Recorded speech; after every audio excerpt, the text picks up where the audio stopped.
Aquest dimarts farà una setmana que va començar la nova realitat de Rodalies amb el tall de vies a Roda de Berà, que si tot va sobre el previst s'allargarà fins al mes de març. Després d'una primera setmana que ha servit per extreure les primeres impressions, aquest dilluns la direcció de Rodalies i la subdelegació del govern a Tarragona s'han reunit amb els alcaldes dels diferents ajuntaments del territori i diverses plataformes en defensa del transport públic per fer un balanç de com està funcionant aquest pla alternatiu de transport.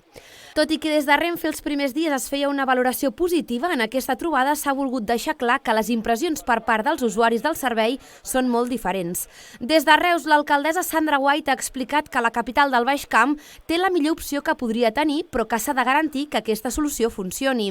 És per això que ha demanat prioritzar els trens regionals per davant de Rodalies i Mercaderies i que Reus pugui tenir disponible l'opció d'autobús per arribar a Sant Vicenç de Calders i el servei express bonificat de Reus a Barcelona. Els hem demanat primer que es prioritzi passatgers per davant de mercaderies, que això tenim un problema perquè al ser via única, si no, hi ha una saturació allà, i que es prioritzi regionals respecte a Rodalies, perquè també els Rodalies van parant, si el regional va darrere, ha de parar. Per tant, aquesta és la primera part. La segona part, que si això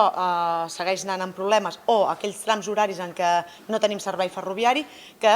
s'utilitzi també el transport en via autobús. Demanem que Reus tingui més alternatives que no siguin aquests trens, estudiar la possibilitat de ficar autobusos de Reus a Sant Vicenç de Calders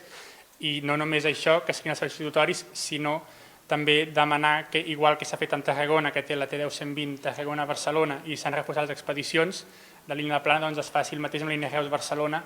que és una línia, no és de plana, sinó de l'Hispano-Igualadina. Per tant, estem parlant que seria una altra empresa. També han volgut deixar clar que des de Rodalies s'han mostrat oberts a solucionar el problema i que han definit el pla alternatiu com a dinàmic amb la voluntat que es vagin ajustant les modificacions. Paral·lelament, els ajuntaments del territori també demanen més transparència cap a la ciutadania, que des de Rodalies s'expliqui quin és l'estat de les obres permanentment, també que s'expliquin els motius pels quals s'estan fent i així la ciutadania pugui tenir els timings i saber si realment aquestes acabaran al mes de març.